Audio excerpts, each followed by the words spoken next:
When Elon Musk's phone rang at 11:47 p.m., he thought it was just another business call. But the voice on the other end made his blood freeze. It was Zara Chun, his high school girlfriend from 25 years ago. "My 16-year-old daughter is dying," she sobbed. "I need $2 million for her treatment. You're the only person who can help me." Without thinking, Elon said yes. He would save this child, no matter what it cost. Then Zara whispered 6 words that shattered his world. "Elon, she's your daughter too." The secret exploded across every news channel. Headlines screamed about the billionaire's hidden child. His company's stock prices crashed. Protesters called him a deadbeat father.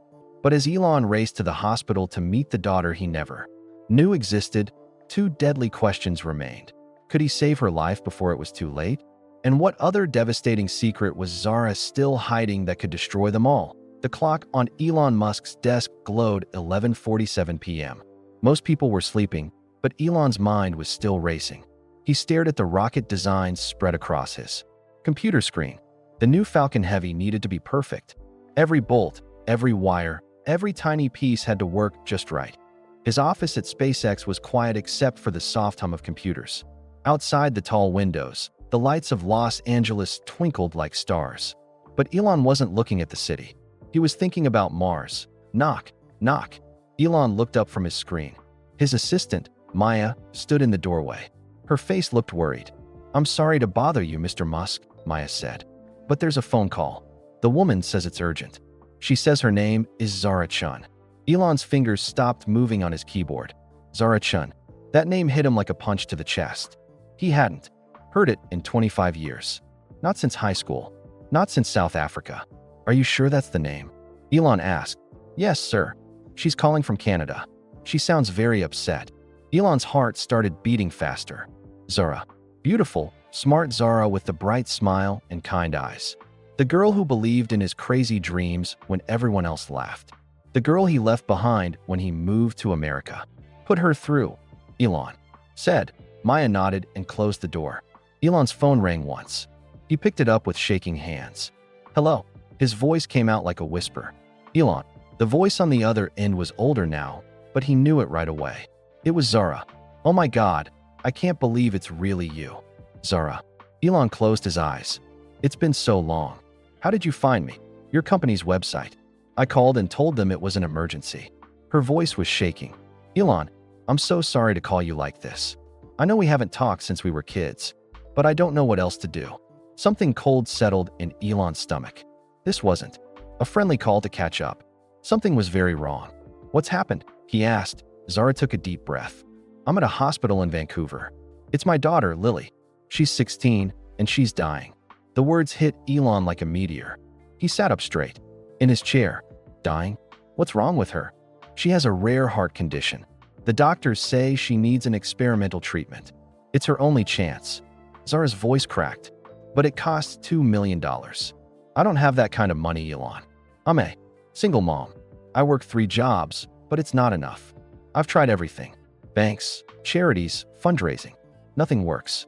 Elon felt his chest tighten. $2 million. For most people, it was impossible. For him, it was pocket change. "The treatment," he said. "Will it save her?" "The doctors think so. But we have to start soon. Maybe days, not weeks." Zara was crying now. "I know this is crazy. I know you probably don't even remember me. But you're the only person I know who might be able to help. Please, Elon. She's all I have in this world." "Remember her?" Elon almost laughed. He remembered everything. Her laugh when he showed her his model rockets.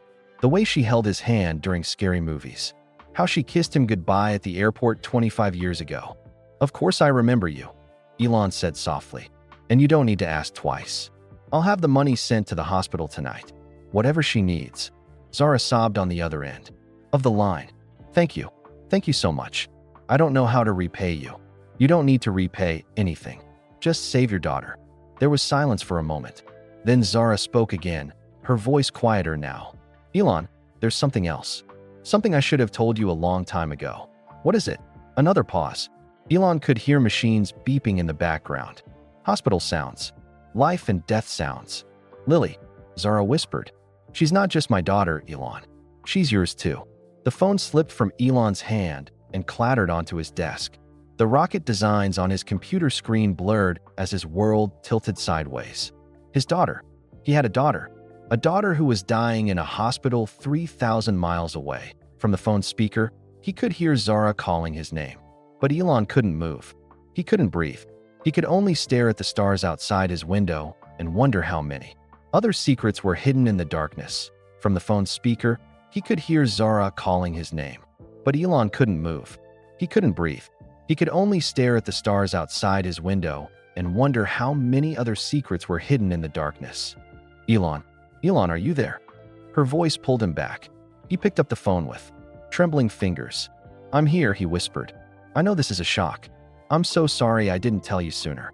Elon's mind raced back through time. 25 years ago. Pretoria, South Africa. He was 17, awkward, and obsessed with rockets. The math was simple. If Zara got pregnant after he left, when, he asked. When was she born? June 15th, 2009. 9 months after you moved to Canada. The date hit him like lightning. He remembered that day perfectly. It was the day he'd finally saved enough money to call Zara from his new apartment in Toronto. But her phone number didn't work anymore. He'd tried for weeks to find her, but she'd disappeared from his life like smoke.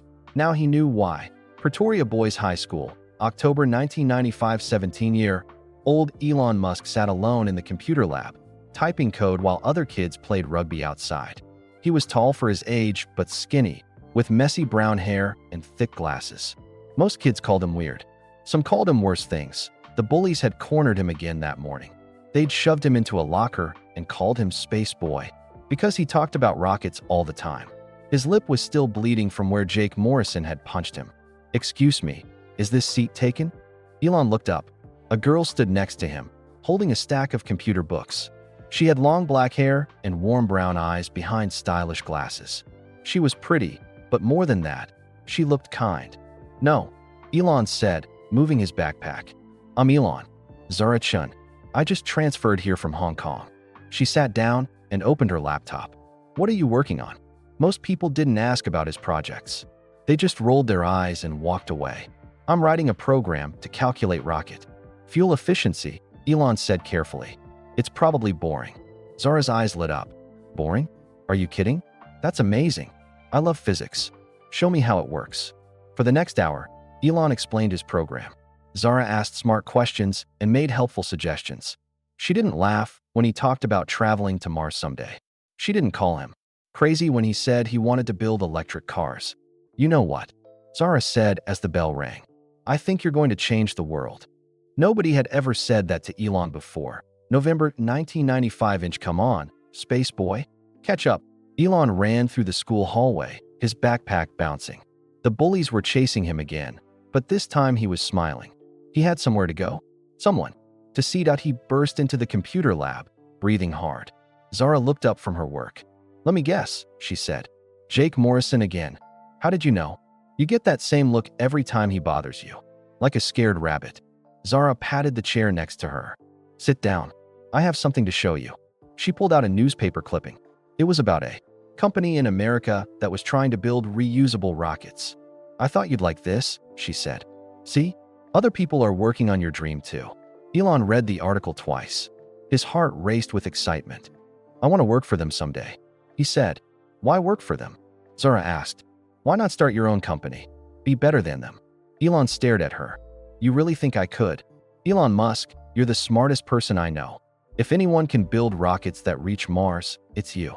That was the moment Elon fell in love with her. February 1996. They were dating now, though Elon was still amazed that someone like Zara wanted to be with someone like him. They spent every afternoon together, working on projects in the computer lab or walking through the streets of Pretoria. My parents want me to move to Canada, Elon told her one day. They were sitting under a tree in the school courtyard, sharing a sandwich. Then maybe America for college. Zara's face fell. When? This summer. After graduation. That's only 4 months away. Elon took her hand. I don't want to leave you. But you have to, don't you? It's your chance to build those rockets for real. She was right, and they both knew it. South Africa felt too small for Elon's dreams. But leaving Zara felt impossible. June 1996. Graduation night. The airport was crowded and loud. Elon's flight to Toronto left in 2 hours. His parents were checking the luggage while he and Zara sat on a bench, holding hands. "I'll call you every week," Elon promised. "I know you will. I'll write letters. I'll write back. I'll come visit." "Elon." Zara turned to face him. Her eyes were red from crying. "You're going to be busy. You're going to meet new people, start new projects. Don't make promises you can't keep." "I'll never forget you," Elon said. Zara kissed him then, soft and sad. "I'll never forget you either." When they called his flight, Elon looked back one more time. Zara was still sitting on the bench, watching him go. She waved, and he waved back. He didn't know it would be the last time he'd see her for 25 years. Back to the present, Elon. Zara's voice brought him back to his office. "Are you still there?" "I tried to call you," he said quietly. "After I got to Canada. Your number didn't work." "I know. My family moved back to Hong Kong that summer. I tried to find you too, but you'd already changed schools. Then you became famous, and I..." She paused. "I didn't know how to reach you anymore. You should have tried harder." The words came out angry, but Elon didn't mean them that way. He was angry at himself, at time, at all the years they'd lost. "You're right," Zara said. "I should have, but I was scared. Scared you'd think I was just trying to get money from you. Scared you'd reject her. Reject us." Elon closed his eyes. A daughter. His daughter. 16 years old and dying in a hospital. "What's she like?" he asked. For the first time since the call started, Zara's voice brightened a little. "She's brilliant, just like you were. She loves science, but she wants to study the ocean, not space. She's kind and funny and stubborn." Zara laughed through her tears. "She gets that from both of us, I think. Does she know about me? She knows her father is someone special who lives far away and dreams of the stars. I told her you were too busy changing the world to visit." Zara's voice broke again. "I never told her you didn't know she existed." Elon stood up and walked to the window. Somewhere out there, across an ocean and a continent, his daughter was fighting for her life. "I'm coming," he said. "I'm getting on a plane right now." "Elon, you don't have to." "Yes, I do. I should have been there 16 years ago. I'm not missing another day." Elon hung up the phone and stared at his reflection in the dark window. The man looking back at him was 52 years old, worth billions of dollars, and famous around the world. But right now, he felt like that scared 17-year-old boy at the airport again. He grabbed his phone and called his pilot. "Get the jet ready. We're flying to Vancouver. Now." "Sir, it's almost midnight. Don't you have the Tesla board meeting tomorrow?" "Cancel everything. This is more important." Elon threw some clothes into a bag. His hands were shaking so badly, he could barely zip it closed. A daughter. He had a daughter named Lily who was dying in a hospital, and he'd never even seen her face. The flight to Vancouver took 4 hours. Elon couldn't sleep. He kept staring at his phone, looking at photos of Zara he'd found online. She worked as a computer programmer for a small company. She looked older, tired, but still beautiful. Still the girl who believed in his impossible dreams. When the plane landed, Elon took a taxi straight to Vancouver General Hospital. The morning sun was just coming up, painting the sky pink and gold. People were starting their normal days, drinking coffee and reading news. They had no idea that Elon's whole world had changed in one phone call. The hospital smelled like cleaning supplies and fear. Elon found the children's heart unit on the 6th floor. His shoes squeaked on the shiny floors as he walked down the long hallway. Room 614. He stopped outside the door and took a deep breath. Through the small window, he could see 2 people. One was Zara, asleep in a chair next to the bed. She looked exhausted, like she hadn't slept in weeks. Her hair was pulled back in a messy ponytail, and she was wearing the same clothes from yesterday. The other person was a girl lying in the hospital bed. Elon's breath caught in his throat.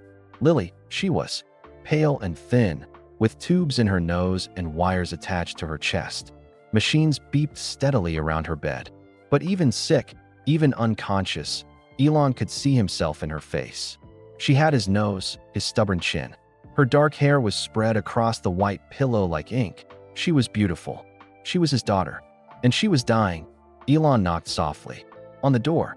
Zara's eyes opened immediately, like she'd been waiting for him. When she saw him through the window, she started crying again. "You came," she whispered as she opened the door. "Of course I came." They stood there for a moment, looking at each other. 25 years had changed them both. Zara had lines around her eyes and gray streaks in her hair. Elon was balder and heavier than the skinny teenager she'd known. But something between them was exactly the same. "She's sleeping," Zara said quietly. The doctors gave her medicine. For the pain, Elon walked slowly to the bed. Up close, he could see more of himself in Lily's face. But she had Zara's gentle mouth and long eyelashes. She was perfect. "How long has she been sick?" he asked.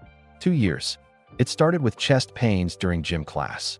The doctors thought it was asthma at first. Zara sat back down in her chair. Then she fainted during a school play. That's when we found out about her heart. What exactly is wrong? It's called hypertrophic cardiomyopathy. Her heart muscle is too thick. It can't pump blood properly. Zara's voice was steady, like she'd explained this 100 times. Most kids with this condition live normal lives with medicine. But Lily's case is severe. Elon touched Lily's hand gently. Her skin was cold. "The experimental treatment," he said. "Will it work?" "The doctors think so. There's a new procedure they're developing in Germany. They use stem cells to repair the heart muscle. But it's risky and it's expensive. I don't care about the money." "I know. That's why I called." "You." Zara looked down at her hands. "I'm so sorry, Elon. I should have told you about her years ago." "Why didn't you?" Zara was quiet for a long time. Finally, she looked up at him. "At first, I was going to. I tried calling you when I found out I was pregnant. But your phone numbers had changed. Your family had moved. I couldn't find you anywhere." "What? About later?" "When I became famous. I thought about it. Every time I saw you on TV or in the news, I thought about calling. But what would I say? 'Hi, remember me from high school? By the way, you have a daughter.'" Zara shook her head. "You had your own life, your own family. I didn't want to mess that up." "You should have messed it up," Elon said. "I would have wanted to know." "Would you? Really? You were building companies, launching rockets, changing the world. Would you have wanted a teenage girl showing up and demanding attention?" Elon thought about it honestly. When he was younger, when he was focused only on success, would he have welcomed the news? He wasn't sure. "I would have figured it out," he said finally. Just then, Lily stirred in the bed.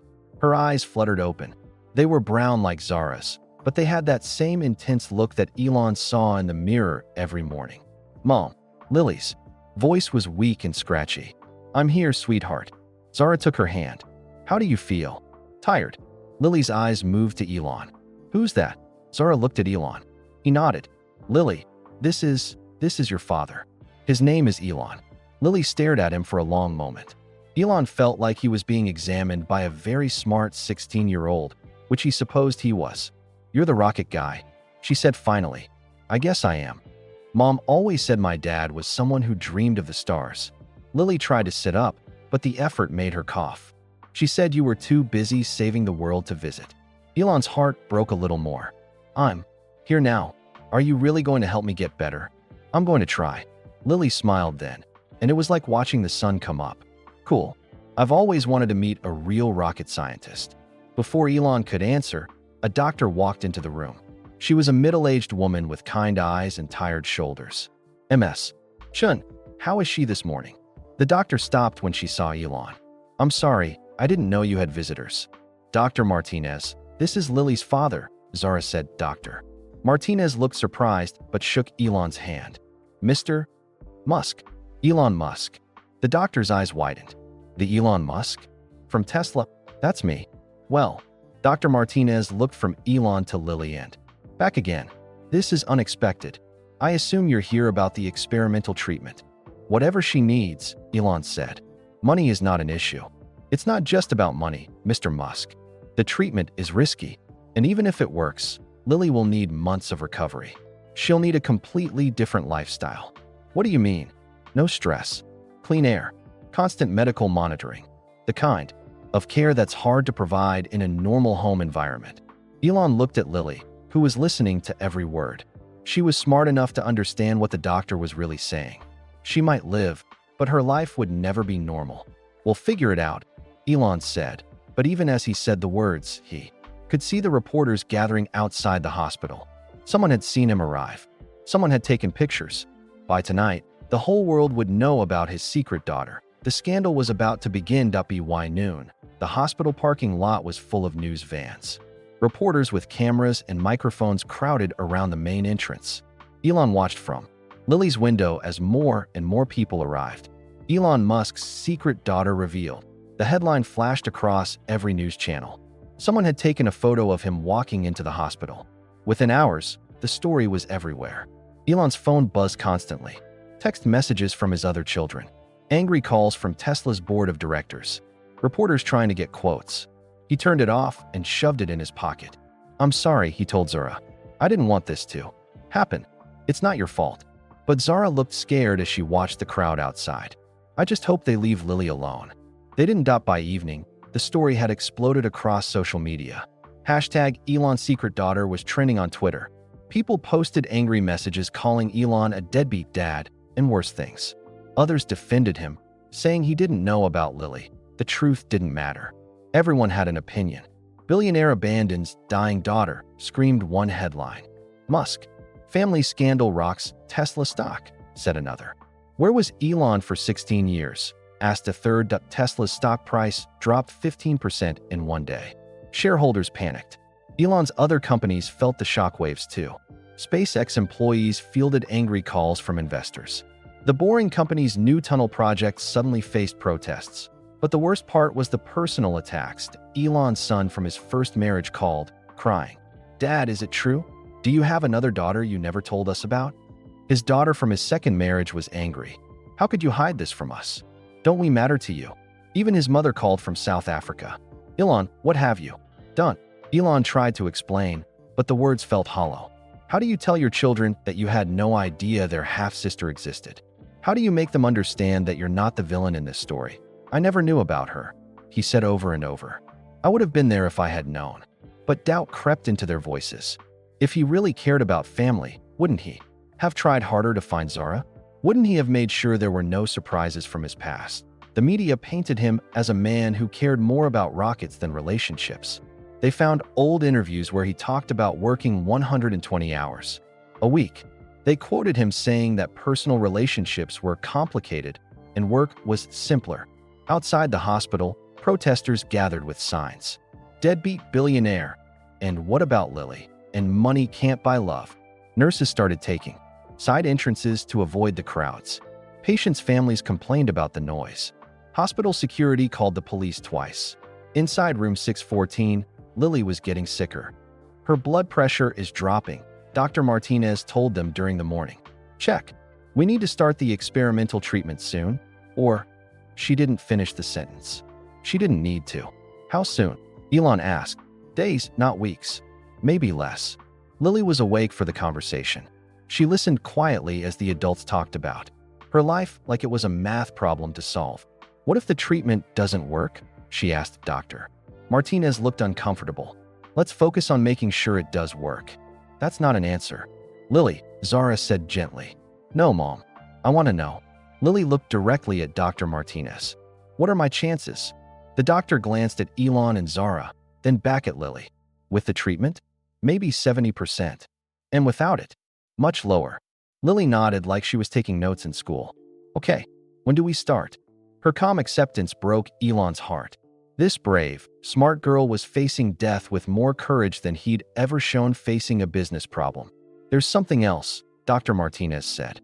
"The media attention is becoming a problem. Reporters are trying to sneak into the hospital. They're bothering other patients and families." "What are you saying?" Zara asked.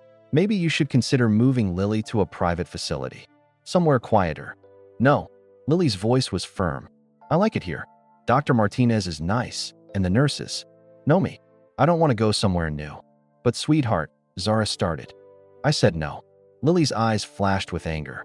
It was the first time Elon had seen her really upset. "This isn't my fault. I didn't ask to be on the news. I didn't ask for any of this." She was right. None of this was her fault. She was just a sick kid who wanted to get better and go home. That afternoon, things got worse. A reporter somehow got into the hospital and tried to interview Lily. A nurse caught him before he reached her room, but the damage was done. Lily was shaken and scared. "Why do they care so much?" she asked Elon. "I'm nobody special." "You're my daughter," Elon said. "That makes you special to a lot of people." "I don't want to be special. I just want to be normal." But normal was impossible. Now, every time they turned on the TV, Lily saw her own face. Strangers on the internet were arguing about her life. People who had never met her were calling her father terrible names. The experimental treatment was supposed to arrive from Germany the next day, but Lily's condition was getting worse faster than anyone expected. Her heart is struggling, Dr. Martinez explained that evening. The stress isn't helping. What stress? Elon asked, though he already knew the answer. All of this. The doctor gestured toward the window, where camera flashes still flickered in the parking lot. She's a 16-year-old girl. She doesn't need the whole world watching her fight for her life. Elon felt the weight of every decision he'd ever made. Every interview where he'd been too honest. Every time he'd chosen work over privacy. Every moment he'd thought being famous was worth the cost. Now his daughter was paying that cost. I have to do something, he told Zara that night. They were sitting in the hospital cafeteria, drinking bad coffee and eating worse sandwiches. Like what? A press conference. Tell them the truth. The truth. Zara laughed, but there was no humor in it. Which truth? That you didn't know about her? That I kept her a secret? That we were kids who made mistakes? All of it. They won't care about the truth, Elon. They just want a story. But Elon couldn't do nothing. While his daughter fought for her life upstairs, the world was tearing apart his reputation and their family's privacy. His phone buzzed with another text from his assistant. Tesla's board wanted an emergency meeting. SpaceX's biggest investor was threatening to pull funding. The Boring Company's permits were being reviewed by 3 different city councils. Everything he'd built was crashing down because of one phone call and one moment of honesty. Maybe I should have said no, he whispered. What? Zara looked up from her coffee. When you called. Maybe I should have said I couldn't help. Zara's eyes went wide. You don't mean that. Look around, Zara. Look what I've done to our daughter. She can't even get medical treatment in peace because of me. Stop it. Zara's voice was sharp. Lily is alive because you said yes. She has hope because you came here. Don't you dare regret that now. But as they sat in the fluorescent-lit cafeteria, listening to the distant sounds of reporters shouting questions outside, Elon wondered if love was enough to fix what he'd broken. Upstairs, Lily was sleeping fitfully, her heart monitor beeping irregularly. Tomorrow, the experimental treatment would begin. If it worked, she might live. If it didn't. Either way, nothing would ever be the same. Elon couldn't sleep that night. He paced the hospital halls while Zara dozed in the chair next to Lily's bed. The fluorescent lights hummed overhead, casting everything in a cold, harsh glow. His phone had 247 missed calls. His lawyers had been texting him all evening with the same message. We need to talk. Now. Finally, at 3 a.m., Elon called them back. Elon, thank God, said Robert Chun, his head lawyer. We've been trying to reach you for hours. I've been with my daughter. Right. About that. Robert's voice was careful, like he was talking to someone who might explode. We have options. Ways to handle this situation. I'm listening. First option, we demand a paternity test. Publicly. That buys us time and makes people question the story. Elon stopped pacing. She's dying, Robert. I'm not going to make her take a blood test to prove she's mine. Okay, second option, we settle. With the mother quietly. Money in exchange for a non-disclosure agreement. Make this whole thing go away. Absolutely not. Elon, be reasonable. Your companies are hemorrhaging money. Tesla stock is in free fall. SpaceX investors are panicking. You have to think about the bigger picture. The bigger picture? Elon's voice rose. My daughter is in a hospital bed fighting for her life. And you want me to pay her mother to shut up about it? I want you to protect everything you've built. One sick kid can't be allowed to destroy multiple companies and thousands of jobs. Elon hung up at 6 a.m. His publicist called. Then his Tesla board members. Then investors from 3 different companies. They all said the same thing. Fix this. Make it go away. Choose business over family. But when Elon looked through the window at Lily sleeping peacefully for the first time in days, the choice was easy that he called his assistant. Schedule a press conference for this afternoon. Sir, are you sure that's wise? The lawyers said, I don't care what the lawyers said. I'm telling the truth. What truth, sir? All of it. The press conference was set for 2 p.m. in the hospital's main conference room. By 1:30, reporters from around the world had packed into the small space. Camera crews lined the walls. Photographers crowded in front. Elon sat at a simple table with a microphone. He wore jeans and a wrinkled t-shirt. He looked tired and older than his 52 years. "I know you all have questions," he began. "I'm going to answer them honestly." A reporter from CNN raised her hand immediately. "Mr. Musk, did you know about your daughter before this week?" "No. I had no idea Lily existed until Zara called me 3 days ago." "Why didn't the mother contact you sooner?" "That's her story to tell, not mine. But I understand why she didn't. I was young when I left South Africa. I was focused on building companies and changing the world. Maybe I wasn't ready to be a father then." "Are you ready now?" asked a reporter. From the New York Times. Elon was quiet for a moment. "I don't know. I hope so. But ready or not, she's my daughter, and she needs help. So I'm learning." "What about your other children? How do they feel about this?" "They're hurt. They're confused. They have every right to be angry with me." Elon's voice cracked slightly. "I'm not a perfect father. I work too much. I miss soccer, games and school plays. But I love my kids, all of them, including the daughter I just met." Mr. Musk called a reporter from the Wall Street Journal. "Tesla stock has dropped 20% since this story broke. What do you say to investors who think you're not fit to lead the company?" "I say they should invest in a different company." The room went silent. Reporters stopped typing. Cameras zoomed in on Elon's face. "I started Tesla to help save the planet. I started SpaceX to help save humanity. But if saving my daughter costs me those companies, then so be it. Some things are more important than stock prices." "Are you saying you would choose your family over your businesses?" "I'm saying I already have." More questions flew at him. About money, about paternity tests, about legal battles. Elon answered them all honestly. Yes, he was paying for Lily's treatment. No, he wasn't demanding DNA tests. Yes, he planned to be part of her life going forward. "One more question," he said as time ran out. "I know some of you think I'm a terrible father who abandoned his child. Maybe you're right, but I'm here now, and I'm not going anywhere." The press conference ended, but the real storm was just beginning. Within an hour, clips from his speech were everywhere. Some people praised his honesty. Others attacked him even harder. The phrase "some things are more important than stock" prices became a meme, shared millions of times. Tesla stock dropped another 10%. But something unexpected happened too. Fathers started sharing their own stories online. Men who had made mistakes with their children. Divorced dads who missed years of their kids' lives. Adoptive fathers who stepped up when biological fathers couldn't. Hashtag second chances started trending alongside hashtag Elon's secret daughter. "I wasn't there for my son's first steps, but I was there for his graduation," wrote one man. "I found out I had a daughter when she was 12. Now she's 25 and my best friend," wrote another. "Being a good father isn't about being perfect. It's about showing up when it matters," posted a third. But Elon wasn't watching social media. He was back in Lily's room, where the experimental treatment had finally arrived from Germany. Dr. Martinez explained the procedure one more time. "We'll inject the stem cells directly into her heart muscle. If it works, her heart should start repairing itself within weeks. And if it doesn't work?" Lily asked. "Let's focus on it working," the doctor said gently. Lily looked at Elon and Zara. "I want to do it." "Are you sure?" Zara asked. "I'm sure. But first, I want to say something." Lily struggled to sit up straighter. "All those people outside with cameras? They don't know us.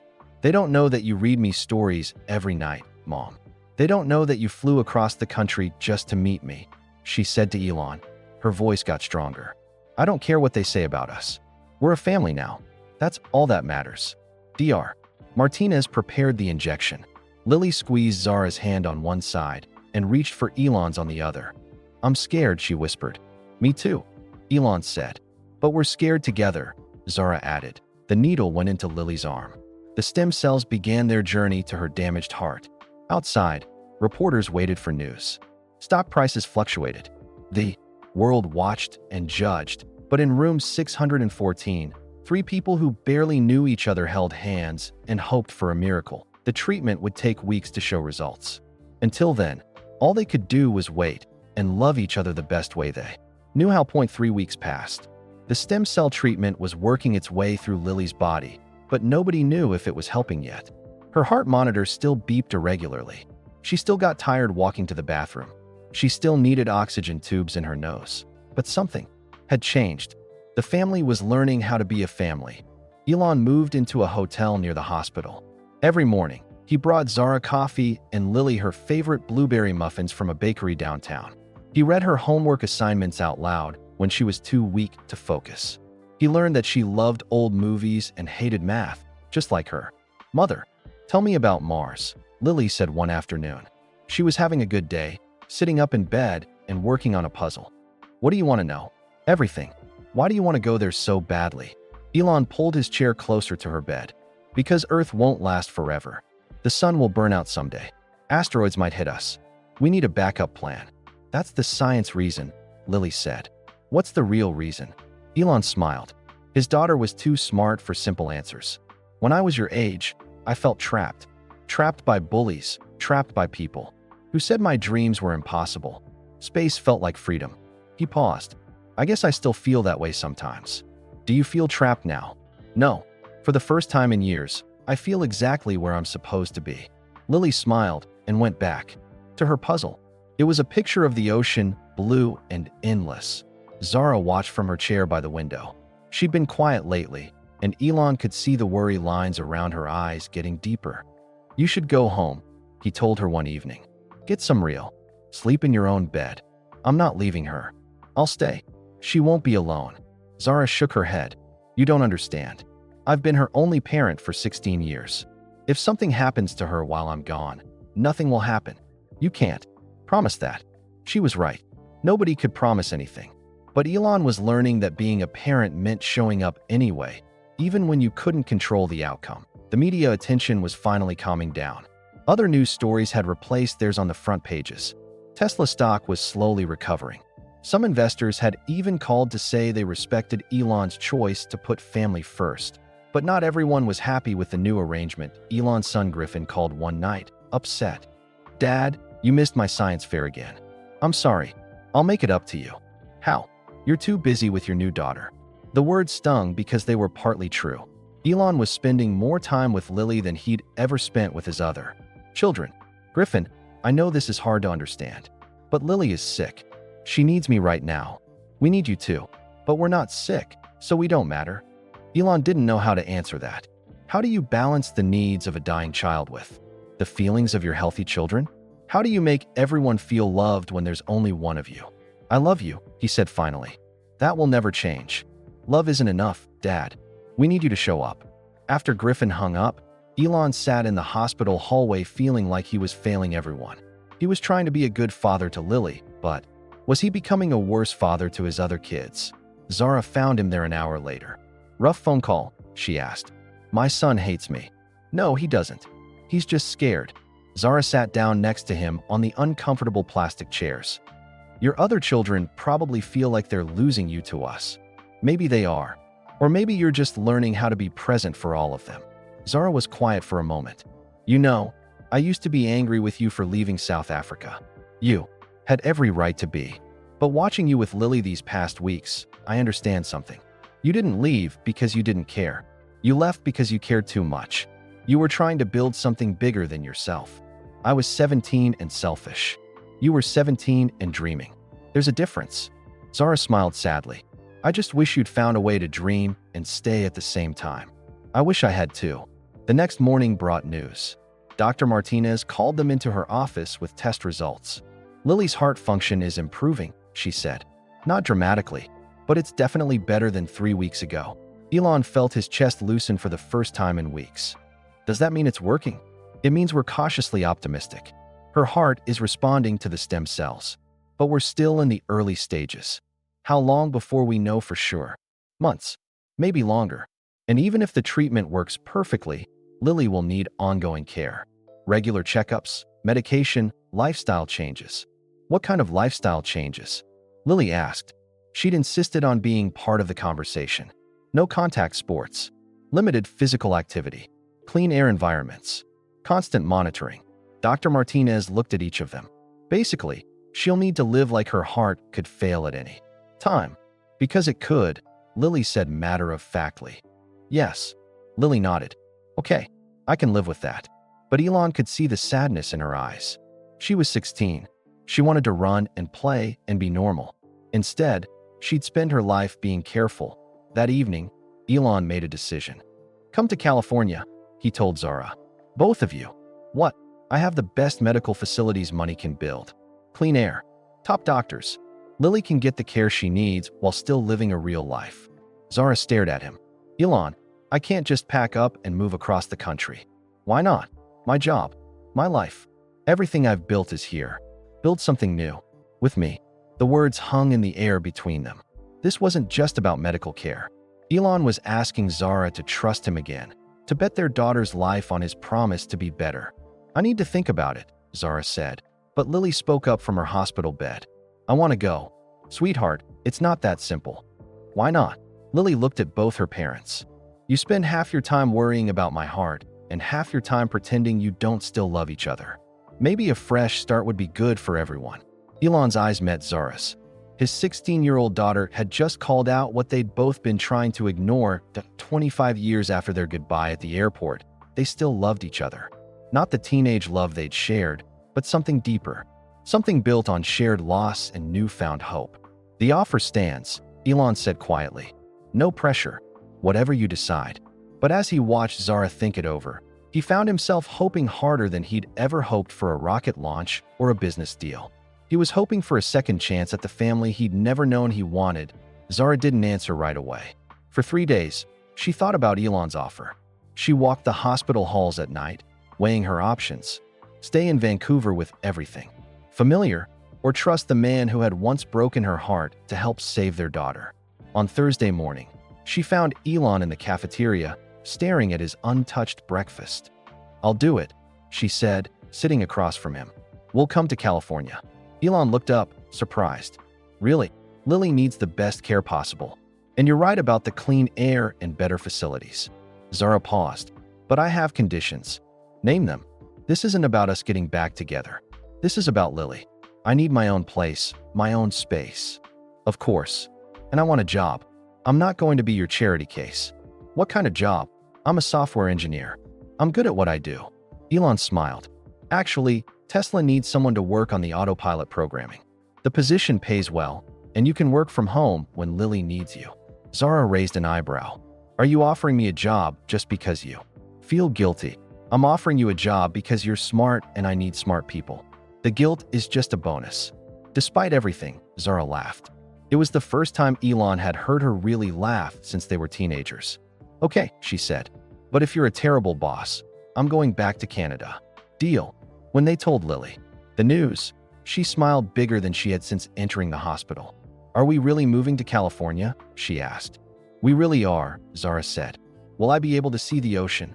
Every day if you want to. Lily clapped her hands weakly. I've always wanted to live near the ocean. Maybe I can study marine biology when I'm better. Maybe you can, Elon said. The move happened faster than anyone expected.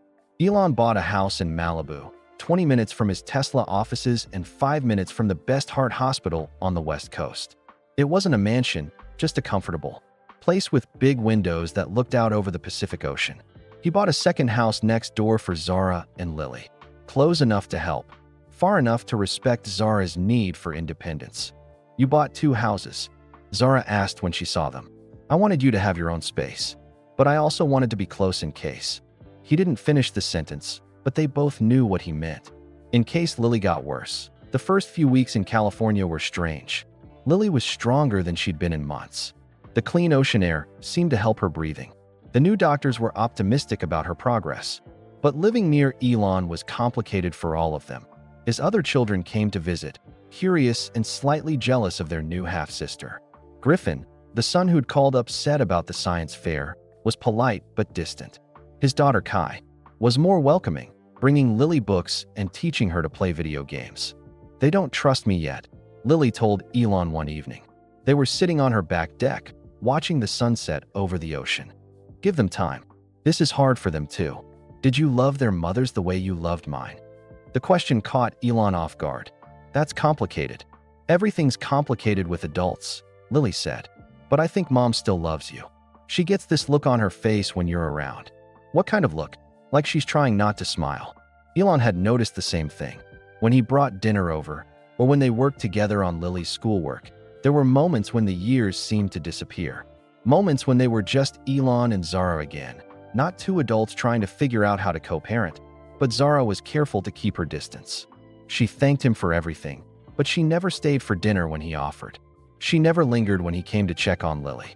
"I'm trying to protect myself," she told him one night when he asked why she always left so quickly. "From what? From believing this is real. From thinking we can go back to what we were." "I don't want to go back," Elon said. "I want to go forward." "Forward to what?" "I don't know, but I'd like to find out." Zara looked at him for a long moment. "Elon, I spent 16 years raising our daughter alone. I learned to be strong without you. I can't just forget that because you're here now. I'm not asking you to forget. I'm asking you to forgive. I forgave you a long time ago. Forgiving myself is harder." "For what?" "For still wanting this. For still wanting us." The conversation was interrupted by Lily calling from inside the house. She'd been having a good day, but suddenly she was short of breath again. They rushed her to the new hospital, where Dr. Kim, her new cardiologist, ran more tests. "The stem cells are definitely working," Dr. Kim told them. "But her heart is still weak. These episodes will happen sometimes." "How often?" Zara asked. "Hard to say. Could be weeks between episodes, could be days. Her heart is healing, but it's a slow process." That night, as Lily slept in her hospital bed, Elon and Zara sat in the waiting room. "I can't do this anymore," Zara said suddenly. "Do what?" "Pretend that every day might be her last. Pretend that moving here was just about medical care. Pretend that I don't want to be with you." Elon's heart stopped. "What are you saying?" "I'm saying I'm tired of being scared. Scared of losing her. Scared of trusting you. Scared of hoping for too much." Zara turned to face him. "I want to try. Really try. Not just as Lily's parents, but as what? As whatever we could be." Elon reached for her hand. "Are you sure?" "No, but I'm sure that I don't want to waste any more time being afraid." They were quiet for a moment, holding hands in the sterile hospital waiting room. "There's something I need to tell you," Zara said, "about why I really called you that night." "What do you mean?" Zara took a deep breath. "It wasn't just about the money for Lily's treatment." "What else?" "I'm sick too, Elon. The same genetic condition that's killing our daughter. The doctors say I have maybe 5 years, maybe less." The words hit Elon like a physical blow. "What?" "I found out 6 months ago. That's when I decided to call you. Not just to save Lily, but to make sure she wouldn't be alone when I die." Elon stared at her, trying to process what she'd just said. The woman he was falling in love with all over again was dying too. "The experimental treatment," he said. "Could it help you?" "Maybe. The doctors aren't sure. My case is different from Lily's. We'll find out. We'll try everything." "Elon, no. I just found you again. I'm not losing you. Either of you." Zara smiled through her tears. "You always did think you could solve everything. I can't solve everything, but I can try, and I can be here while I try." Outside Lily's room, they made a promise to each other. No more secrets. No more distance. Whatever time they had left, they would face it together. When Lily woke up the next morning, she found her parents asleep in chairs next to her bed, holding hands. Finally, she whispered and went back to sleep with a smile on her face. 3 months later, life in Malibu had found its rhythm. Lily was strong enough to attend school part-time. Zara worked from home, designing software for Tesla's self-driving cars. Elon split his time between his companies and his family, learning that being present was harder than building rockets, but more rewarding. The two houses next to each other had become one home. Elon still slept at his place, and Zara and Lily at theirs, but the fence between the yards had come down. They ate dinner together every night, watched movies on weekends, and took slow walks along the beach when Lily felt strong enough. The experimental treatment was working better than anyone had hoped. Lily's heart function had improved by 30%. She could walk upstairs without getting winded. She could laugh without triggering coughing fits. She was starting to look like a normal teenager again. "I want to try surfing," she announced one morning at breakfast. "Absolutely not," Zara and Elon said at the same time. "But I feel so much better." "Your heart is still healing," Elon explained. Dr. Kim said no intense physical activity. "Surfing isn't intense. You just lie on a board and wait for waves." "Have you ever seen someone surf?" Zara asked. "It's definitely intense." Lily pouted, but she was smiling. These arguments about normal teenage activities were a good problem to have that Elon's other children were slowly warming up to their new family situation. Griffin had started coming over for dinner once a week, drawn by Lily's quick wit and Zara's kindness. Kai spent entire weekends in Malibu, teaching Lily about fashion and social media. She's not what I expected, Kai told Elon one evening. What did you expect? Someone trying to steal you away from us. But she just wants to be our sister. It was true. Lily had no interest in competing for Elon's attention. She was genuinely excited to have siblings, asking endless questions about their lives and interests. I always wondered what it would be like to have brothers and sisters, she told Griffin during one of their dinners. Mom did her best, but it was just us for so long. Wasn't that lonely? Griffin asked. Sometimes, but Mom made up for it. She was my parent, my friend, my teacher. She taught me to code when I was 8. She read me bedtime stories until I was 13 and too embarrassed to admit I still wanted them. Griffin looked at Zara with new respect. You raised her by yourself. The whole time. She raised me too, Zara said. Lily taught me to be brave when I wanted to be scared. She taught me to hope when things looked impossible.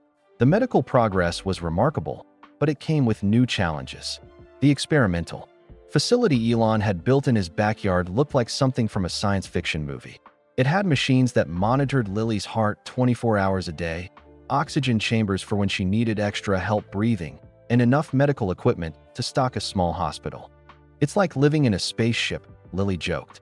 A very expensive spaceship, Zara added, but Elon didn't care about the cost. Watching his daughter get stronger every day was worth any amount of money. The hardest part was Zara's condition.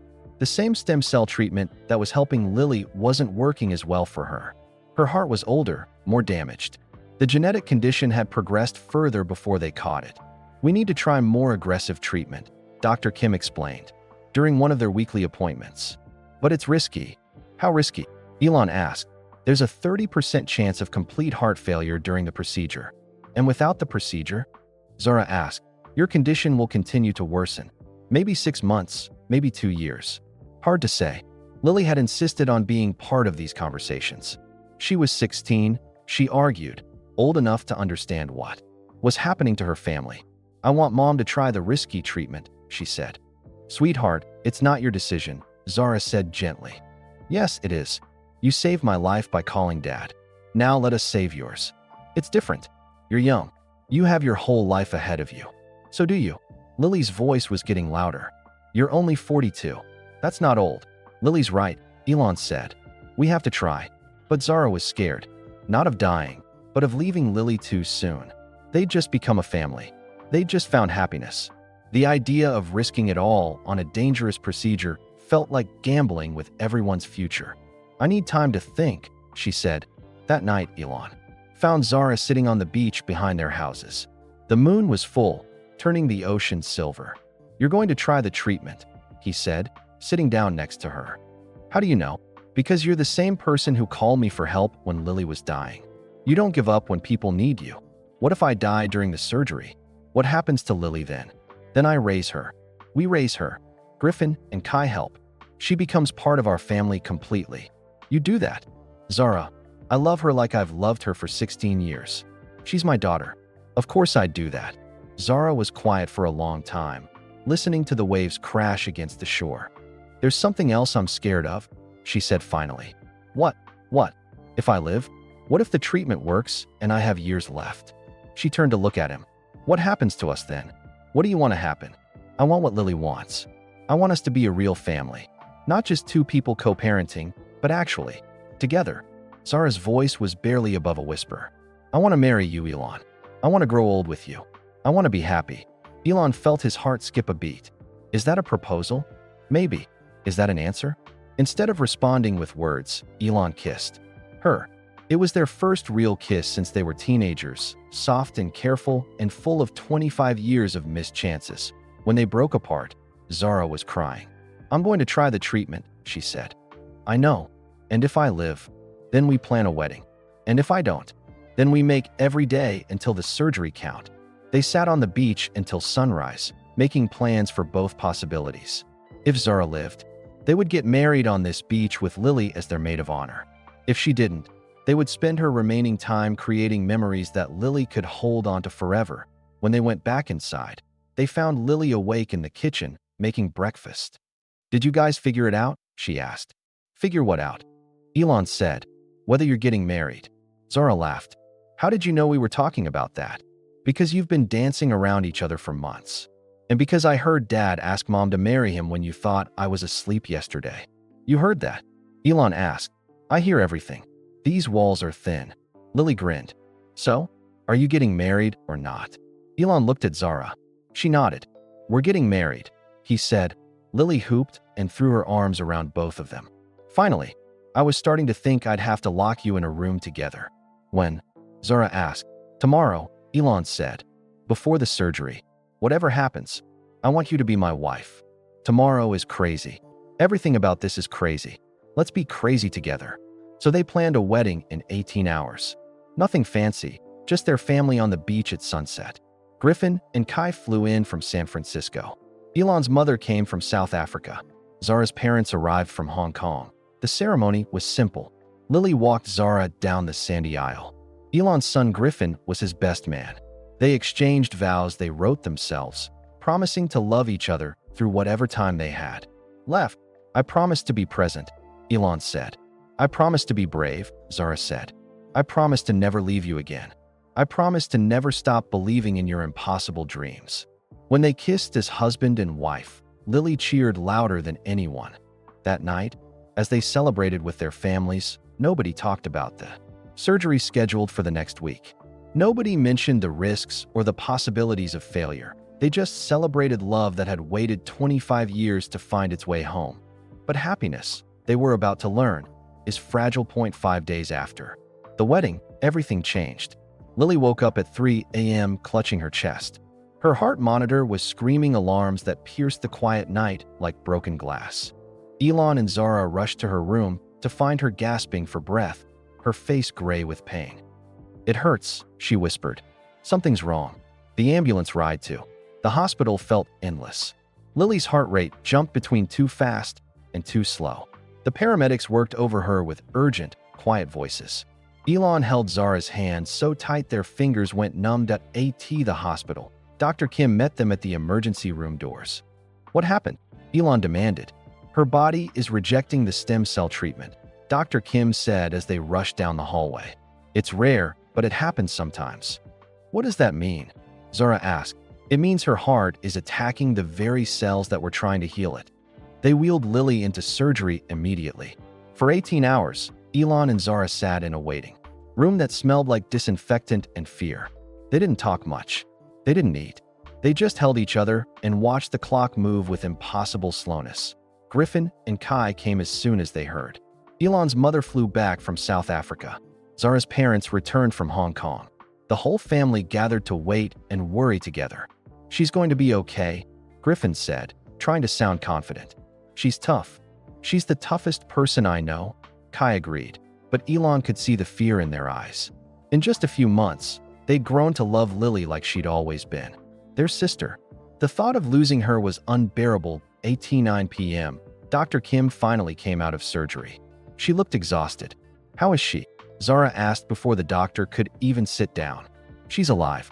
We managed to stabilize her heart. But, what? Elon's voice was hoarse from 18 hours of silence. The rejection damaged her heart severely, much worse than before. We had to remove most of the stem cells to stop the attack. Can you try the treatment again? No, her body won't accept it now. Her immune system sees any stem cells as enemies. Zara sank into her chair. So what are our options? Heart transplant. It's her only chance now. The words hung in the air like smoke. Heart transplant. That meant finding a donor heart. That meant another child had to die for Lily to live. How long does she have? Elon asked. Without a transplant? Weeks, maybe a month. Her heart is barely functioning. And with a transplant, if we can find a compatible heart, and if the surgery goes well, she could live a normal life. What are the chances of finding a heart? Dr. Kim was quiet for a long moment. For a 16-year-old with her blood type, it could happen tomorrow, or it could take months. We just don't know. They were allowed to see Lily an hour later. She was awake, but weak, surrounded by more machines than ever before. Hey, Mom. Hey, Dad. Her voice was barely a whisper. How do you feel, sweetheart? Zara asked, smoothing Lily's hair. Like I got hit by a truck. But I'm alive, right? You're alive, Elon said. Good. I was worried I'd miss your honeymoon. Despite everything, Zara laughed. We're not going on a honeymoon. Why not? Because we're not leaving you. That's stupid. You just got married. You should do married people things. We are doing married people things, Elon said. We're worrying about our daughter together. Lily smiled. I like when you call me that. Your daughter. You are my daughter. You always were, even when I didn't know it. Over the next few days, they learned what waiting for a heart transplant really meant. It meant Lily's name went on a list with hundreds of other sick kids. It meant carrying a phone every second of every day in case the hospital called. It meant hoping for a miracle while knowing that miracle meant tragedy for another family. It also meant being honest with Lily about what might happen. There's a chance they won't find a heart in time, Zara told her one afternoon. I know, Lily said. I'm not stupid. Are you scared? Terrified. But not of dying. Lily looked at both her parents. I'm scared you guys will blame yourselves. If something happens to me, of course we'll blame ourselves, Elon said. Well, don't. This isn't your fault. You didn't give me bad genes. You didn't make my heart reject the treatment. You just loved me the best way you knew how. We could have found each other sooner, Zara said. Given you more time with your father. Maybe. Or maybe this is exactly how it was supposed to happen. Maybe I needed to have you all to myself for 16 years so I could appreciate having a big family now. Elon marveled at his daughter's wisdom. At 16, facing death, she was more mature than he'd been at 50. The waiting was torture. Every day, Dr. Kim would check the transplant list and shake her head. No matches yet. Lily got weaker. She slept more. She needed help walking to the bathroom. Worse, her condition was affecting Zara's surgery schedule. The stress was making Zara's own heart worse. Dr. Kim wanted to operate on her immediately, but Zara refused to leave Lily. If something happens to Lily while I'm in surgery, I'll never forgive myself, she told Elon. And if something happens to you while we're waiting for Lily's heart, then you take care of her. I can't lose both of you. They were trapped. Lily needed a heart that might never come. Zara needed surgery she wouldn't agree to. And Elon felt helpless to save either of them. On the 10th day of waiting, Dr. Kim brought news. There's a heart, she said. A 16-year-old boy in Oregon. Car accident. His family wants to donate his organs. Elon felt relief and guilt crash over him at the same time. Someone else's child had died, so his could live. Is it a good match? Zara asked. Perfect. Same blood type, similar size. We can have the heart here in 6 hours. What are the risks? Elon asked. With any heart transplant, there's a 15% chance of complications. But Lily is young and otherwise healthy. She has the best chance of anyone. They told Lily together. She took the news with the same calm she'd shown throughout her illness. I want to write letters, she said. In case something goes wrong. Nothing's going wrong, Zara said firmly. Maybe not, but I want to write them anyway. So Lily spent her last hours before surgery writing letters. One to each of her siblings, one to her grandparents, one to Dr. Kim and the nurses who had taken care of her, and one letter to Elon and Zara together. Don't read it unless something bad happens, she made them promise. The surgery was scheduled for midnight. At 11:45 p.m., they wheeled Lily toward the operating room. She looked tiny on the gurney, but her eyes were bright and brave. I love you both, she said. We love you too, they said together. See you when I wake up. The doors to the operating room closed with a soft whisper. Elon and Zara were alone again, just like they'd been 18 hours ago. But this time felt different. This time felt final. Either their daughter would wake up with a new heart and a chance at life, or she wouldn't wake up at all. All they could do was wait and hope and hold on to each other in the darkness. The surgery took 14 hours. 14 hours of pacing the waiting room. 14 hours of watching the clock and jumping every time a door opened. 14 hours of the worst fear Elon had ever experienced. At 2:17 p.m., Dr. Kim finally emerged from the operating room. Her surgical mask hung around her neck, and her eyes were red with exhaustion. Elon and Zara stood up so fast they almost fell over. How is she? Zara asked Dr. Kim's face was unreadable. The surgery went well. The new heart is working. Relief flooded through Elon like warm water. She's okay. She's alive. But there's a complication. The relief turned to ice in Elon's stomach. What kind of complication? During the surgery, we discovered something we hadn't seen before. Lily has a genetic mutation that affects how her body processes the anti-rejection drugs. What does that mean? Zara asked. It means the standard medications won't work for her. Her body will try to reject the new heart, just like it rejected the stem cells. Elon felt the world tilt sideways. So the transplant won't work? Not with normal treatment. But there's an experimental drug. It's new, still in trials. Very expensive. How expensive? Elon asked, though he didn't care about the cost. $2 million for the first year of treatment. And that's if the drug company agrees to let us use it. They have to agree, Zara said desperately. They have to. It's not that simple. The drug is only available to patients in specific research trials. Lily doesn't qualify because she's not in the original study. Elon's mind raced. What if I fund the research? What if I buy the company? Even then, the FDA would have to approve compassionate use. That could take months. How long does Lily have without the drug? Dr. Kim looked down at her hands. Weeks, maybe less. The waiting room fell silent. After everything they'd been through, after the surgery going well, they were still losing her. Can we see her? Zara asked. She's still unconscious. The anesthesia will take a few hours to wear off. When they finally saw Lily, she looked peaceful. Tubes and wires connected her to a dozen machines, but her color was better. The new heart was beating strong and steady in her chest. She looks like she's just sleeping, Griffin said softly. He'd been waiting with them the entire time. She is just sleeping, Kai added. She's going to wake up and be fine. But Elon could see the doubt in their eyes. They'd all heard about the drug problem that evening. While Lily slept, Elon made phone calls. He called the drug company, the FDA, every government contact he had. He offered to fund research, buy companies, donate money to medical schools. Anything to get the drug his daughter needed. I'm sorry, Mr. Musk, said the head of the pharmaceutical company. The drug is in phase 2 trials. We can't just give it to anyone who asks. She's not anyone. She's my daughter, and she's dying. I understand your situation, but we have protocols.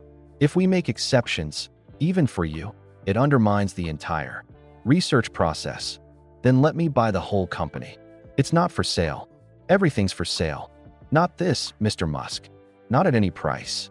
Elon hung up, frustrated and angry. For the first time in his life, his money and influence couldn't solve a problem. The next morning, Lily woke up. Her first words were, "Did it work?" "The surgery was perfect," Zara said, squeezing her hand. "Your new heart is beautiful." "Good. I was worried I'd gone through all that for nothing." They didn't tell her about the drug problem yet. She needed time to recover from surgery before dealing with more bad news. But Lily was smart. Over the next few days, she noticed the worried looks, the hushed conversations that stopped when she entered the room, the way Dr. Kim avoided direct answers about her long-term prognosis. "There's something you're not telling me," she said on her third day after surgery. Elon and Zara looked at each other. They'd agreed to be honest with her about everything. "The anti-rejection drugs aren't working the way they should," Zara explained. Meaning, your body is still trying to reject the heart. Lily absorbed this information calmly. "So, I need different drugs." "There is a different drug, but it's experimental. Hard to get." "How hard?" "Impossible, according to the company that makes it." Lily was quiet for a long moment. "How long do I have without it?" "We don't know," Elon said, which was technically true. They suspected weeks, but they weren't certain. "Okay, then we need to make a plan."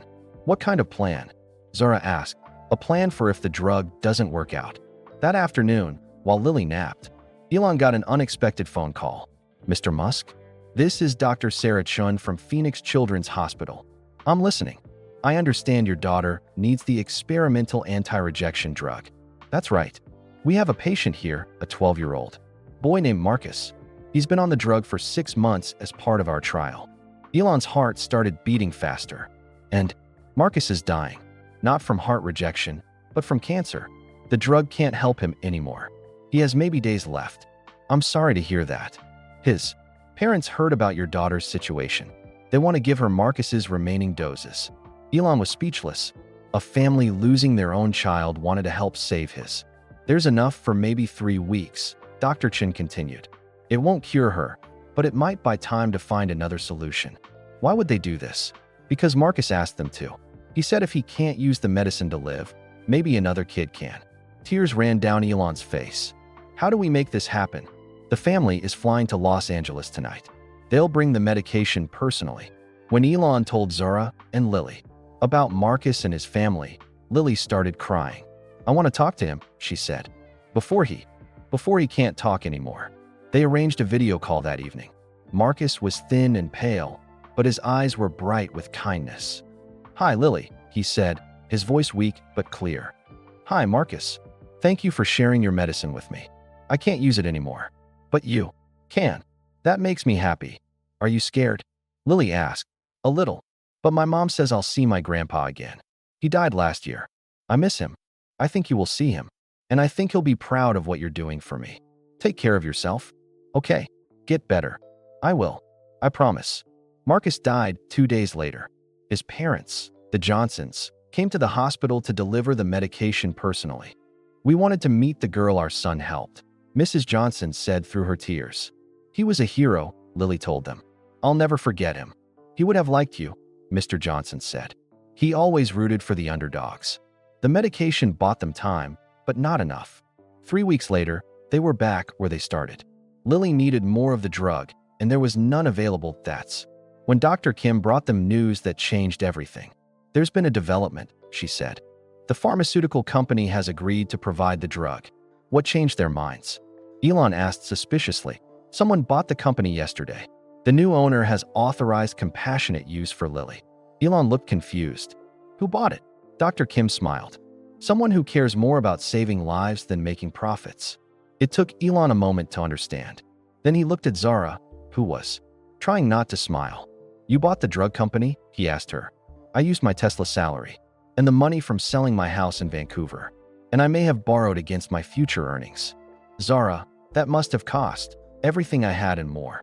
But what's money compared to our daughter's life? Lily laughed, the first real laugh they'd heard from her in weeks. My mom bought a whole company to save me. Technically, I bought it to save both of us. I need the drug too, remember? It was true. The same experimental drug that could save Lily might also help Zara's heart condition. So we're both going to be okay. Lily asked. We're going to try to be okay, Zara said. That's all anyone can do, Lily said. Try to be okay and love each other while we figure it out. As the nurses prepared Lily's first dose of the medication that might save her life, Elon realized something. His family had taught him that the ultimate sacrifice wasn't about money or companies or fame, that it was about choosing love over fear, hope over despair, and each other over everything else. 1 year later, Lily stood on the beach behind their Malibu home, watching the sun rise over the Pacific Ocean. Her morning run had become a daily ritual, something the doctors said would have been impossible just months ago. The experimental drug was working better than anyone had dared to hope. Her new heart was strong and healthy. The anti-rejection medication had stabilized both her and Zara's conditions. They were both going to live. You're up early, Elon said, walking up behind her with 2 cups of coffee. I like watching the sunrise. It reminds me that every day is a gift. Elon handed her a cup and they sat together on the sand, just like they had so many mornings over the past year. How are you feeling? He asked. Strong. Really strong. Lily took a sip of coffee and made a face. This is terrible. How do you drink this? Years of practice. Your mother makes better coffee. Everything mom does is better than what you do. Hey, Elon laughed. I can build rockets. Can you cook breakfast? No. Can you do laundry without turning everything pink? That only happened once. Can you remember where you put your keys? That's what assistants are for. Lily grinned. See? Mom's better at the important stuff. It was true. Over the past year, Zara had become the heart of their family in every sense.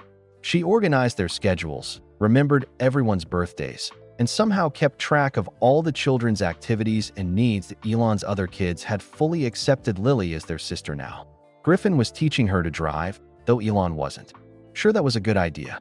Kai had convinced Lily to start a TikTok account, which definitely wasn't a good idea. They all spent holidays together, fought over TV shows, and protected each other like real siblings. Speaking of mom, Lily said, she's been acting weird lately. Weird how? Happy weird. Like humming while she works weird. Smiling at her phone. Weird. Elon knew why Zara was happy, but he couldn't tell Lily yet. Not until everything was finalized. 6 months ago, they'd gotten the best news possible. The experimental drug wasn't just keeping them stable. it was actually improving their heart function. Zara's doctors were cautiously optimistic that she might live a completely normal lifespan. But the real reason for Zara's happiness was the surprise they'd been planning for Lily. "Dad, are you listening to me?" Lily waved her hand in front of his face. "Sorry, what were you saying?" "I was saying that I think Mom might be pregnant." Elon choked on his coffee. "What? Why would you think that? She's been tired a lot. And yesterday I caught her looking at baby cribs online. I'm sure it's nothing," Elon said, though his mind was racing. Could Zara be pregnant? They hadn't discussed having more children. They'd been so focused on keeping the family they had alive and healthy. "If she is pregnant, would you be happy?" Lily asked. "Would you? Are you kidding? I've always wanted a little brother or sister. Someone I could boss around and teach things." "2. You already boss around Griffin and Kai. That's different. They're older. I want someone who looks up to me." Before Elon could respond, Zara appeared on the beach, walking toward them with her own cup of coffee. "What are you two talking about so seriously?" she asked, sitting down next to Elon. "Lily thinks you might be pregnant," Elon said. Zara laughed so hard she almost spilled her coffee. "Pregnant? Where did you get that idea? You've been acting weird." "Happy weird. I'm happy because we're all healthy and alive." "Is that so strange? And the baby cribs on your computer?" Zara and Elon exchanged a look. They'd been planning to wait another month to tell Lily, but maybe now was the right time. "Okay," Zara said. "There is something we need to tell you, but it's not what you think." "What is it?" Elon took a deep breath. "We're adopting a baby." Lily's eyes went wide. Really? Really? A little girl. She's 6 months old, and her birth mother picked us to be her family." "When?" "Next month, if everything goes well with the final paperwork." Lily jumped up and started dancing in the sand. "I'm going to be a big sister. A real big sister." "You're already a big sister to Griffin and Kai," Zara pointed out. "But they were here first. This baby will be mine to protect and teach and love." Lily stopped dancing and looked serious. "What's her name?" "Hope," Elon said. "Her name is Hope." "That's perfect. After everything we've been through, Hope is exactly what our family needs." They spent the rest of the morning planning for Hope's arrival. Lily wanted to paint the nursery, though she'd never painted anything before. She wanted to buy clothes and toys and books. She was already planning what she would teach her little sister. "I'll teach her about the ocean," Lily said, "and space, and how to be brave when you're scared." "Those are good things to teach," Zara said. "And I'll tell her about Marcus, about how sometimes strangers can be heroes." Elon felt his throat tighten. Lily talked about Marcus often, keeping his memory alive by helping other sick children through a foundation they'd started in his name. "She'll love hearing about Marcus," he said. That afternoon, the whole family gathered at the house for Sunday dinner. Griffin and Kai flew down from San Francisco, where they were both in college now. Elon's mother was visiting from South Africa. Zara's parents had moved to California to be closer to their grandchildren. "We have an announcement," Elon said as they sat around the dinner table. "Mom's pregnant," Lily shouted before he could finish. "No, I'm not pregnant," Zara laughed. "We're adopting a baby." The table erupted in excitement. Everyone started talking at once, asking questions and making plans. "What's her name?" asked Kai. "Hope," Lily answered proudly. "When is she coming home?" asked Griffin. "Next month," Elon said. "Can I babysit?" asked Elon's mother. "Can we teach her Mandarin?" asked Zara's father. "Can we spoil her rotten?" asked Zara's mother. "Yes to all of the above," Zara said, laughing that yes, they talked and planned and dreamed about their growing family. Elon looked around the table and marveled at how much had changed in 2 years. 2 years ago, he was alone in his office, working late and dreaming of Mars. Now he was surrounded by the people he loved most, planning for a future that included morning coffee on the beach, family dinners, and a baby named Hope. "Dad," Lily said, interrupting his thoughts. "You're doing that thing again." "What thing?"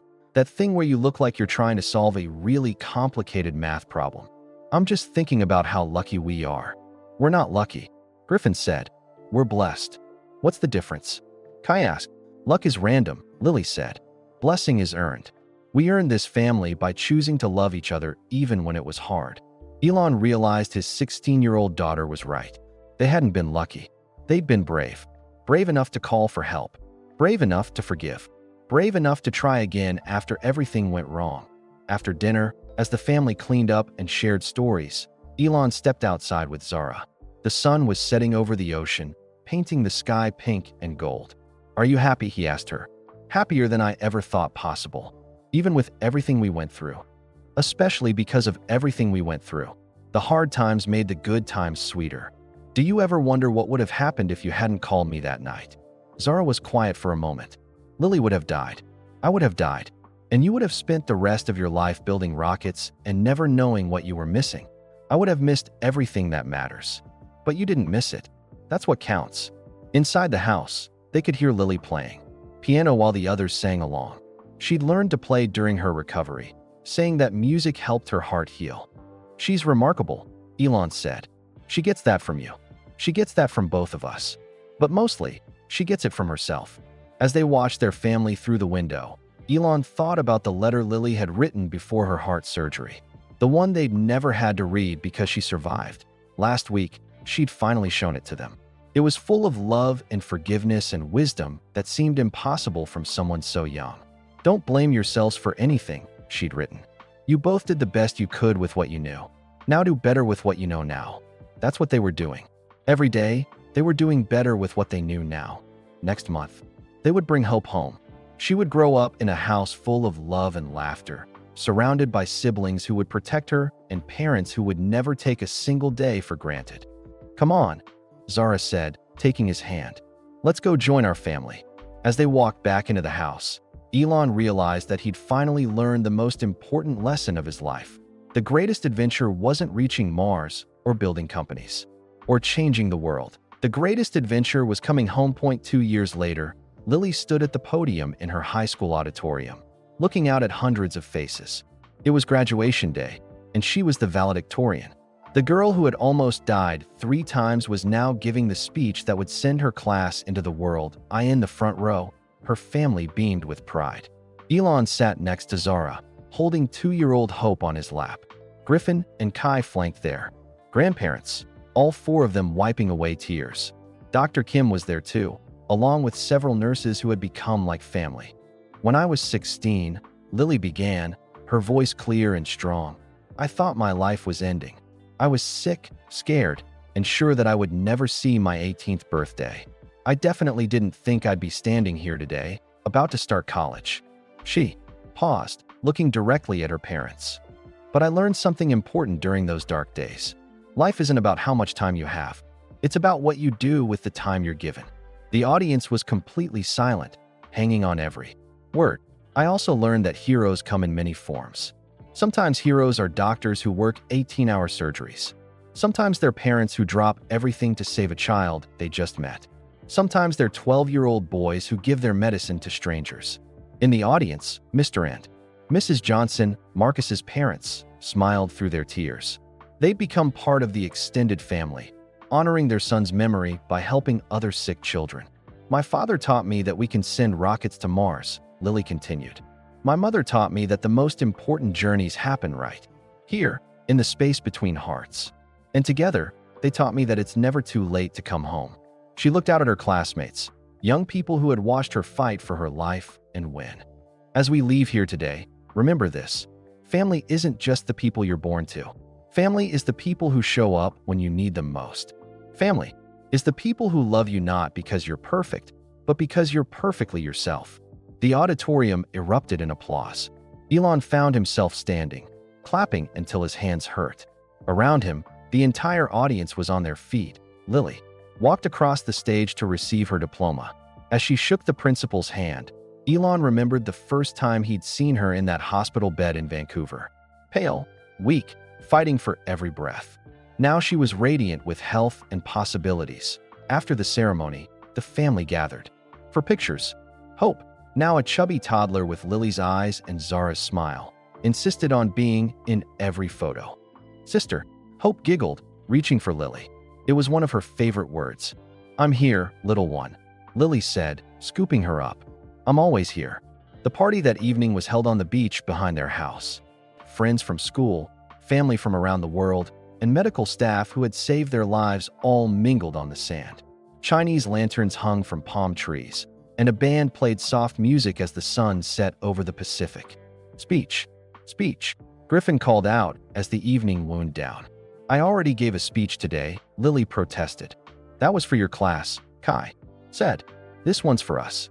Lily looked around at the faces surrounding her. These people had carried her through the worst time of her life and celebrated with her through the best. Okay, she said, standing on a beach chair so everyone could see her. But I'll keep it short. Boo, called out Dr. Kim. We want a long one. Lily laughed.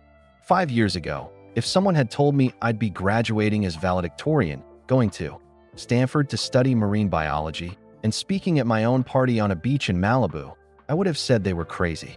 She found Elon and Zara in the crowd. But crazy things happen when people love each other enough to take risks. When they're brave enough to make hard phone calls. When they're willing to buy pharmaceutical companies to save their families. Everyone laughed at that. The story of Zara buying the drug company had become family legend. I'm going to college in the fall, but I'm not really leaving home. Home isn't a place anymore. Home is all of you. Wherever you are, that's where I belong. She raised her glass of sparkling cider. To family, to second chances, to the people who teach us that love is stronger than fear, hope is stronger than despair, and together is stronger than alone. To family, everyone echoed, raising their glasses as the party continued around them. Elon and Zara slipped away to walk along the water's edge. Hope had fallen asleep in Elon's arms, her small hand clutching his shirt. Can you believe this is our life? Zara asked. Some days I still think I'm going to wake up and it will all be a dream. What kind of dream? The best kind. The kind where everything turns out better than you ever imagined it could. They walked in comfortable silence, listening to the waves and the distant sound of laughter from their party. Do you ever think about that night I called you? Zara asked. Every day. Do you regret any of it? The media circus, the stock prices, the complications? Elon stopped walking and turned to face her. Zara, that phone call gave me everything that matters. How could I regret that? Even when it almost cost you your companies. Companies can be rebuilt. Families can't. At least, not easily. Zara smiled. You've changed, you know. How? The old Elon would have found a way to save everyone and still make it to his board meeting the next morning.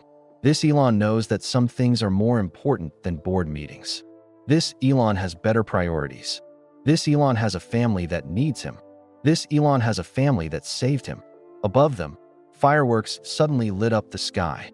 Griffin and Kai had arranged the display as a surprise for Lily's graduation. Look, Mama, Hope said, waking up and pointing at the colorful lights. Pretty, very pretty, Zara agreed. Like our family, Hope said seriously, which made both parents laugh. Yes, sweetheart, like our family. As they watched the fireworks reflect off the water, Elon thought about the journey that had brought them here. From that desperate phone call in his office to this perfect moment on the beach, it had been the adventure of a lifetime, not the kind of adventure he'd always imagined for himself. He'd thought adventure meant conquering Mars, revolutionizing transportation, changing the world through technology, but the real adventure had been learning to be present, learning to love without conditions, learning that the most important discoveries happen not in laboratories or on distant planets, but in the quiet moments with the people who matter most. What are you thinking about? Zara asked. Just all of it. How we got here. How close we came to missing this. But we didn't miss it. No, we didn't. The fireworks reached their finale, filling the entire sky with gold and silver light. In the distance, they could hear their family cheering and applauding. We should get back, Zara said. They'll wonder where we went. In a minute. I want to remember this exactly as it is. What? The fireworks? No. This feeling. Right here, right now. You and me and Hope. Watching our daughter celebrate becoming the amazing woman we always knew she could be. All of us together, all of us healthy, all of us happy. It is pretty perfect, isn't it? It's better than perfect. It's real. They walked back toward the party, where Lily was teaching her grandparents a dance she'd learned in school. Griffin was trying to juggle coconuts while Kai filmed him for social media. Dr. Kim was deep in conversation with Marcus's parents about the Foundation's latest project. IT was chaotic and loud and messy, and beautiful. IT was family. You know what the best part is? Lily called out when she saw them approaching. What's that? Elon asked. This isn't the end of our story. This is just the beginning. I'm going to college. Hope is going to grow up, and you two are going to keep being disgustingly happy together. Disgustingly happy. Zara laughed. You hold hands when you think no one is looking. You bring each other coffee every morning. Dad actually learned to cook because Mom likes homemade meals. It's adorable and disgusting. We're not that bad, Elon protested. Last week I caught Dad serenading Mom with a song he wrote about her eyes, Griffin added. It was a good song. Elon defended himself. It was terrible, Kai said, but in a sweet way. As the family teased him, Elon realized something. This was what he'd been searching for his whole life without knowing it. Not fame or success or world-changing innovations. Just this. Just love that shows up every day in small ways. Coffee in the morning, songs about eyes, hands held when no one is looking. Just a family that chooses each other over and over again, even when it's hard. Especially when it's hard. The party lasted until after midnight. When the last guest had gone home, and the lanterns had been taken down, the family sat together on the beach, watching the stars reflect off the water. Same time next year. Lily asked, "What's next year?" Hope asked, snuggling between her parents. "Next year is when I graduate from college," Lily explained. "And you'll be 3, and probably talking so much we'll have to beg you to be quiet." "I'll never be quiet," Hope announced. "I have too much to say." "She gets that from all of us," Zara said. As they sat under the stars, each lost in their own thoughts about the future, Elon felt a deep sense of peace settle over him. He'd spent years launching things into space, always looking up, always reaching for something farther away. But the most important launch of his life had been that phone call from Zara. It had launched him not into space, but into love. Not toward the stars, but toward home. And now, surrounded by the people who mattered most, watching his youngest daughter fall asleep under the same stars he'd once dreamed of reaching, Elon knew he'd found something better than Mars. That he'd found his way back to Earth, back to family, back to the place where love lives, back home to... That's the end of our incredible story about love, family, and second chances. Elon and Zara's journey from heartbreak to healing shows us that it's never too late to come home to the people who matter most. Where are you listening from today? Drop a comment and let us know your city or country. We love hearing from our amazing listeners around the world. If this story touched your heart, please hit that like button and subscribe to our channel. Your support helps us share more stories of hope and kindness with people everywhere. Together, we can spread positivity one story at a time. And don't go anywhere yet. Click on the video appearing on your screen right now for another incredible story that will inspire you. Thanks for listening. And remember, sometimes the greatest adventures lead us back home. See you in the next story.